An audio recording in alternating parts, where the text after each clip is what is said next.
यारवा समोसा के चोखा रहे 72 तो सलाई के खोखा हो। जुड़ जाइए आप लोग। नमस्ते, प्रणाम।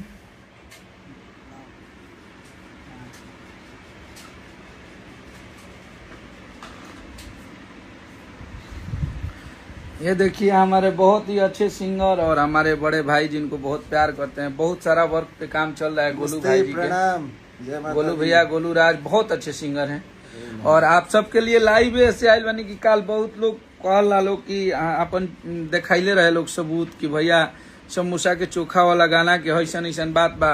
गाना हमार पहले रहे तो अपन चैट देखले रहे लोग। तो भैया हम रउआ सबके बीच में ये दिखावल चाहतनी कि आप सब देख लीजिए कि कब के गाना है और कब के एथू बा। आप सबके बीच में हम दिखा देतनी।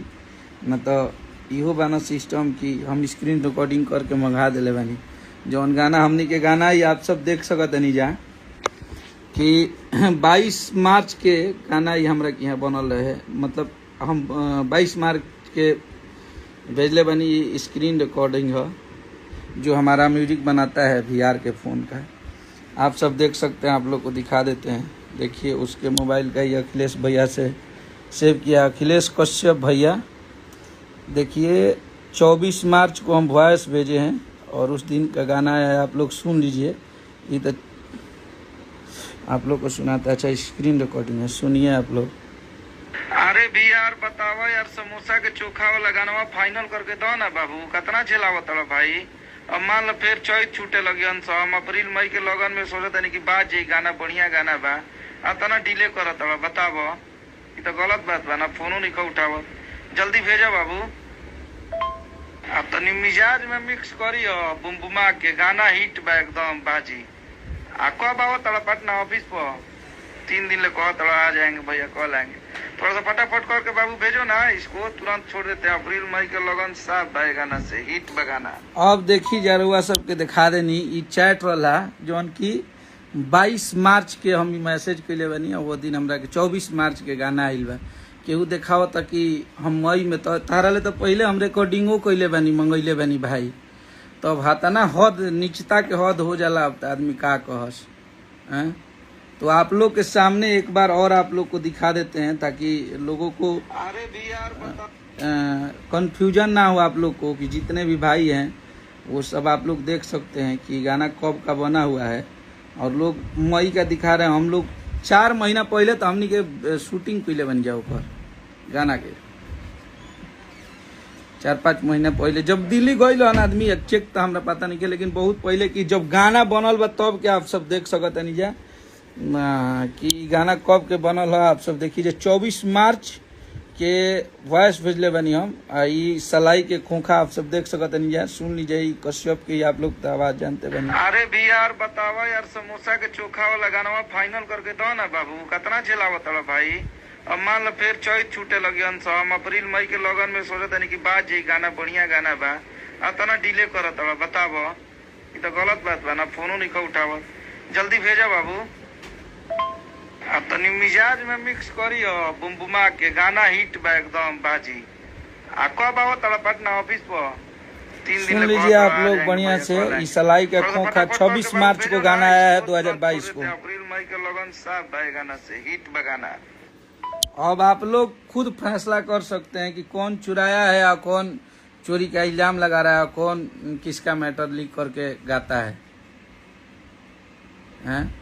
आप लोग के सामने वे फाइल भी है जो सलाई के खोखा के गाना रहे ऊपर वो टाइम के स्क्रीन रिकॉर्डिंग हम अभी मिलल। काले हम दिखा दिले रही थी लेकिन ना देखनी कि हमारे फ़ोन में हमार फ़ोन चेंज कैले बनी। इहो कही लोग कि मैंने झूठ बोलत ना। तो ये नया फ़ोन है, वो फ़ोन में ना रहे तो VR के मोबाइल से पूरा स्क्रीन रिकॉर्डिंग करा के मंगनी है। जो म्यूजिक बनाता है लड़का। तो आप लोग गाना को सुनिए और जब जब वो लोग जो चोरी किए हैं तब तब उन लोगों का सबूत हम दिए हैं कि देखिए आप लोग वो दिखा रहे थे। कॉल देखे उनका जो तथाकथित स्टार बनी वहाँ के कि हमार गाना जो कि 25 मई के कि 26 मई के दिखावत रहनी। हमार तो गाना ही बनल बा। हमरा बुझाता कि मार्च में जब हमनी के होली खत्म भई रहे तबे के बनैले रहनी जा गाना। 22-24 मार्च के हमरा भी मास्टर आई रहे।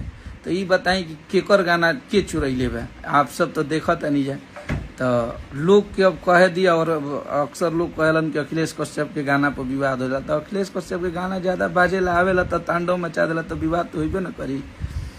टाही में लागल रहे लोग, यही तरी हरदी गाना के लोग ऐसा कैले लोग। तो ये आप सबके कृपा बा, आप सबके मोहब्बत बा। और ये हम चैट के आप सबके फेसबुक पे भी डाल देते नहीं, आप सब देख ले अब जाए।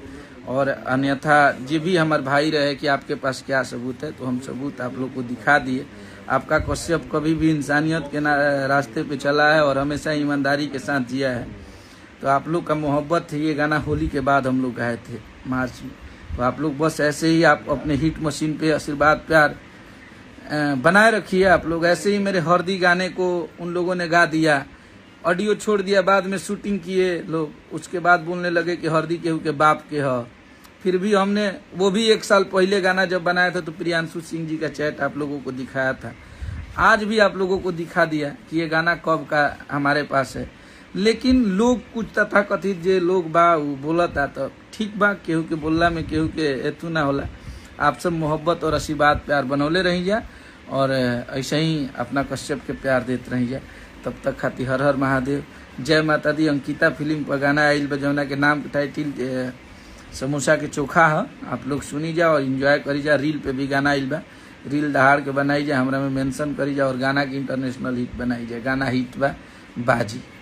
हर हर महादेव, जय माता दी।